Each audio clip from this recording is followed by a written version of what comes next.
Up to DSP rank, circle inspector, inspector, sub inspector ಮತ್ತು DSP ಅವರು ಹರೀಶ್ ಪೂಂಜರ ಮನೆಗೆ ಬಂದಿದ್ದಾರೆ. ಯಾಕೆ ಬಂದಿದ್ದಾರೆ ಅಂತೇಳಿ ಅವರನ್ನು ನಾನು ಕೇಳಿದಾಗ DSP ಅವರು ಹೇಳಿದರು, ನಾವು ಇಂಥ ಒಂದು ಕೇಸಿನಲ್ಲಿ ಯಾವ ಕೇಸು ಅಂತೂ ಹೇಳಲಿಲ್ಲ, ವಿಚಾರಣೆಗೆ ಬೇಕಾಗಿ ಕರ್ಕೊಂಡು ಹೋಗಲಿಕ್ಕೆ ಬಂದದ್ದು ಅಂತೇಳಿ. ನಾನು ಅದಕ್ಕೆ ಏನು ಹೇಳಿದೆ ಅಂತ ಹೇಳಿದರೆ, ಕಾನೂನು ಪ್ರಕಾರ ವಿಚಾರಣೆಗೆ ಕರ್ಕೊಂಡು ಹೋಗುವಂಥ ಪರಿಸ್ಥಿತಿ ಬರುವುದಿಲ್ಲ. ವಿಚಾರಣೆಗೆ ಬರಬೇಕು ಅಂತೇಳಿ ನೋಟಿಸ್ ಕೊಡಬೇಕು. ಸೆಕ್ಷನ್ 41 ಕ್ರಿಮಿನಲ್ ಪ್ರೊಸೀಜರ್ ಕೋಡ್ ಪ್ರಕಾರ. ಮತ್ತು ಏನು ಒಫೆನ್ಸು ಇದರಲ್ಲಿ ಈ ನೋಟಿಸ್ನಲ್ಲಿ ಏನು ಒಫೆನ್ಸಿನ ಬಗ್ಗೆಯಿಂದ ಆ ಒಫೆನ್ಸ್ ಪರ್ಟಿಕ್ಯುಲರ್ಸನ್ನು ಕೂಡ ಆ ನೋಟಿಸ್ನಲ್ಲಿ ಬರೀಬೇಕು. ಇದು ಯಾವುದೂ ಮಾಡದೆ ಪೊಲೀಸ್ನವರು ಬೆಳಿಗ್ಗೆಯಿಂದ ಇಲ್ಲಿ ಮನೆಯೊಳಗೆ ಕೂತು ಮನೆ ಪಾರ ಹಾಕಿದಾಗೆ ಮಾಡ್ತಾ ಇದ್ದಾರೆ. ನೋಟಿಸು ಇಷ್ಟರೊಳಗೆ ಕೇಳಿದಾಗ ಕೊಡಲಿಲ್ಲ, ಕೊಡ್ತೇವೆ ಅಂತ ಹೇಳ್ತಾರೆ.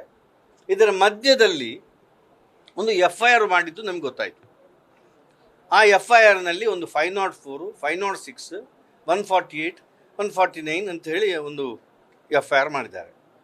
ಇದೆಲ್ಲ ಈ FIR ಏನು ಹೇಳ್ತದೆ ಅಂತ ಹೇಳಿದರೆ, ಈ ಸೆಕ್ಷನ್ಗಳು ಎಲ್ಲ punishable whatever offence alleged offence is less than 7 years. Supreme court ಸರ್ವೋಚ್ಚ ನ್ಯಾಯಾಲಯ ಒಂದು ಜಜ್ಮೆಂಟ್ ಕೊಟ್ಟಿದೆ. ಆ judgement Arnesh Kumar versus state of Bihar ಅಂತ ಹೇಳಿ. ಯಾವುದೇ ಕೇಸು ಪೊಲೀಸರು ಚೆನ್ನಾಗಿ ಗೊತ್ತಿದೆ, ಯಾವುದೇ ಕೇಸಿನಲ್ಲಿ, ಕ್ರಿಮಿನಲ್ ಕೇಸಿನಲ್ಲಿ ಯಾವುದೇ ಅಪರಾಧ ಆದಲೆ ಒಂದು ವೇಳೆ ಅಪರಾಧಕ್ಕೆ 7 ವರ್ಷದಿಂದ ಕೆಳಗಿನ ಶಿಕ್ಷೆ ಇದೆ ಅಂತ ಹೇಳಿ ಆದರೆ ಏನು ಮಾಡಬೇಕು ಅನ್ನೋದು ಗೈಡ್ಲೈನ್ಸ್ ಮಾನ್ಯ ಸುಪ್ರೀಂ ಕೋರ್ಟ್ ಕೊಟ್ಟಿದೆ. ಅದನ್ನು ಉಲ್ಲಂಘನೆ ಮಾಡಿದರೆ ಏನಾಗ್ತದೆ, ಆ ಪೊಲೀಸ್ ಆಫೀಸರಿಗೆ ಏನು ಪನಿಷ್ಮೆಂಟ್ ಅಂತ ಹೇಳಿ ಅದರಲ್ಲಿ ಹೇಳಿದೆ. ಪೊಲೀಸ್ನವರಿಗೆ ಒಂದು ವೇಳೆ ಮ್ಯಾಜಿಸ್ಟ್ರೇಟರನ್ನು ಮಿಸ್ಲೀಡ್ ಮಾಡಿ ಅಥವಾ ಯಾವುದೇ ಒಂದು ರಿಪೋರ್ಟ್ ಹಾಕಿ ಮ್ಯಾಜಿಸ್ಟ್ರೇಟರಿಂದ ಆಥರೈಸೇಷನ್ ತೆಕ್ಕೊಂಡುವಾಗ ಅದರಲ್ಲಿಯೂ ಏನಾದರೂ ಕಾನೂನು ಬಾಹಿರ ಕೆಲಸ ಮಾಡಿದ್ರು ಅದು ಕೂಡ ಕಾನೂನು ಉಲ್ಲಂಘನೆ, ಸುಪ್ರೀಂ ಕೋರ್ಟ್ ಆದೇಶ ಉಲ್ಲಂಘನೆ. ಆ ಸುಪ್ರೀಂ ಕೋರ್ಟ್ ಜಡ್ಜ್ಮೆಂಟಲ್ಲಿ ಏನು ಹೇಳ್ತೀವಿ, ಈ ಮ್ಯಾಜಿಸ್ಟ್ರೇಟು ಅವರು ಈ ಆಥರೈಸೇಷನ್ ಕೊಡೋನ್ನ ಮೊದಲೇ ಅವರು ಈ ಪೊಲೀಸ್ನವರ ರಿಪೋರ್ಟನ್ನು ಸರಿ ಓದಬೇಕು, ಕಾನೂನಾತ್ಮಕವಾಗಿ ಓದಬೇಕು, ಅದಕ್ಕೆ ಗಮನ ಹರಿಸಬೇಕು. ಕಾನೂನಾತ್ಮಕವಾಗಿ ಮತ್ತು ಅಲ್ಲಿ ಅರೆಸ್ಟ್ ಮಾಡುವಂಥ ಅಗತ್ಯ ಇದೆ ಎಂಬುದು ಮ್ಯಾಜಿಸ್ಟ್ರೇಟಿಗೆ ಸಂಪೂರ್ಣ ಸ್ಯಾಟಿಸ್ಫೈ ಆಗಬೇಕು, ಅವರಿಗೆ ಅದು ಮನದಟ್ಟಾಗಬೇಕು. ಹಾಗಾದರೆ ಮಾತ್ರ ಮ್ಯಾಜಿಸ್ಟ್ರೇಟ್ ಅದನ್ನು ಆ ಪೊಲೀಸ್ನವರಿಗೆ ಆಥರೈಸೇಷನ್ ಕೊಡ್ಬೋದು ಅಂತ. ಇದು ಯಾವ ಪ್ರೊಸೀಜರು ಮಾಡದೆ ಯಾವುದೋ ರಾಜಕೀಯ ಒತ್ತಡಕ್ಕೆ ಬಣಿದು ಇಷ್ಟು ಹೈ ರ್ಯಾಂಕ್ ಅಫೀಷಿಯಲ್ಸು ಬಂದಿದ್ದಾರೆ. ಒಂದು ವೇಳೆ ತನಿಖೆಗೆ ಬನ್ನಿ ಅಂತೇಳಿ ಹೇಳಿದ್ದು ಸರಿ, ಬಾಯಲ್ಲಿ ಹೇಳುವ ತನಿಖೆಗೆ ಬನ್ನಿ ಅಂತ ಹೇಳಿ ಒಬ್ಬ ಪೊಲೀಸ್ ಕಾನ್ಸ್ಟೇಬಲ್ನ ಮುಖಾಂತರ ಇವರಿಗೆ ನೋಟಿಸ್ ಕಳಿಸ್ಬೋದಿತ್ತು, ಅದು ಕೂಡ ಮಾಡಲಿಲ್ಲ. ಆಗಿಂದ ಇಲ್ಲಿವರೆಗೆ ಎಷ್ಟು ಸಾಧಾರಣ ಒಂದು 5 ಗಂಟೆ ಆಗಿರ್ಬೋದು ಪೊಲೀಸ್ನವರು ಇಲ್ಲಿಯೇ ಕೂತಿದ್ದಾರೆ. ಈ ಥರ ಮಾಡಿದರೂ ಕೂಡ ಇದು ರಾಂಗ್ಫುಲ್ ರಿಸ್ಟ್ರೈಂಟ್ ಆ್ಯಂಡ್ ಡಿಟೆನ್ಷನ್ ಅಂತಲೂ ಪೊಲೀಸ್ನವರು ಮಾಡಿದಾಗ ಆಗ್ತದೆ. ಗೃಹ ಬಂಧನದಲ್ಲಿ ಇಟ್ಟಾಗೆ ಮಾಡ್ತಾ ಇದ್ದಾರೆ. MLA ಅವರು ಅವರ ಕೆಲಸ ಮಾಡದ ಹಾಗೆ ಮಾಡ್ತಾ ಇದ್ದಾರೆ.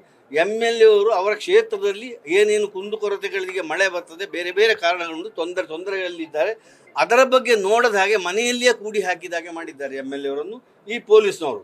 ಆದ ಕಾರಣ ಇದು ಕೂಡ ಅವರು ಮಾಡುವಂಥ ತಪ್ಪು. ಇದರಲ್ಲಿ ಪೊಲೀಸ್ನವರ ಮೇಲೆಯೂ ಕೂಡ ಕಾನೂನಾತ್ಮಕವಾದಂತಹ ಆ್ಯಕ್ಷನ್ ತೆಗೆದುಕೊಳ್ಳಲಿಕ್ಕೆ ವ್ಯವಸ್ಥೆ ಇದೆ. ಯಾಕೆಂದರೆ ಈ ಗೃಹ ಬಂಧನ ಇಡಲಿಕ್ಕೆ ಅವರಿಗೆ ರೈಟೇ ಇಲ್ಲ. FIR ಆದ ತಕ್ಷಣ ಅರೆಸ್ಟ್ ಮಾಡಬೇಕಾಗಿಲ್ಲ. ನಾನೀಗ ಹೇಳಿದಂತೆ in a case where actually punishable less than 7 years ಆಯಿತಾ. ಹಾಗಿರುವಾಗ ಇವರು ಮಾಡುವಂಥದ್ದು ಈಗ ಸಂಪೂರ್ಣ ಕಾನೂನು ಬಾಹಿರದ ಕೆಲಸ. ಯಾವುದೋ ಒತ್ತಡಕ್ಕೆ ಮಣಿದು ಈ ಪೊಲೀಸ್ನವರು ಇಲ್ಲಿಯೇ ಕೂತಿದ್ದಾರೆ.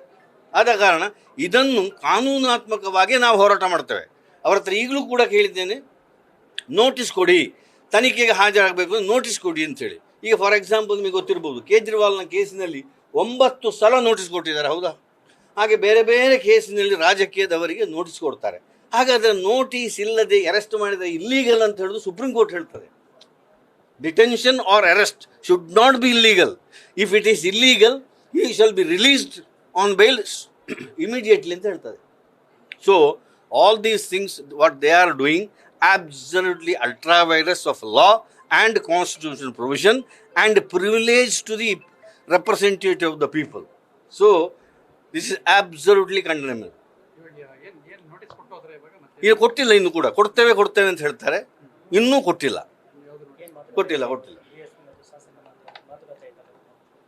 DSP ಅವರು ಹೇಳಿದ್ದು ಇದನ್ನೇ, ನಾವು ನಿಮ್ಮನ್ನು ಅರೆಸ್ಟ್ ಮಾಡಲಿಕ್ಕೆ ಬಂದಿಲ್ಲ, ನೀವು ತನಿಖೆಗೆ ಬರಬೇಕು ಅಂತೇಳಿ ಕರೀಲಿಕ್ಕೆ ಬಂದದ್ದು. ಅದಕ್ಕೆ ಅವರು ಹೇಳಿದರು, ಕರೀಲಿಕ್ಕೆ ಹೀಗೆ ಬಾಯಲ್ಲಿ ಕರೆಯುವುದು ಅದೇನಾದರೂ ಬೇರೆ ಏನು ಫಂಕ್ಷನ್ ಅಲ್ಲ, ನೀವು ಕಾನೂನಾತ್ಮಕವಾಗಿ ನೋಟಿಸ್ ಕೊಡಿ ಅಂತ ಕೇಳಿದರು.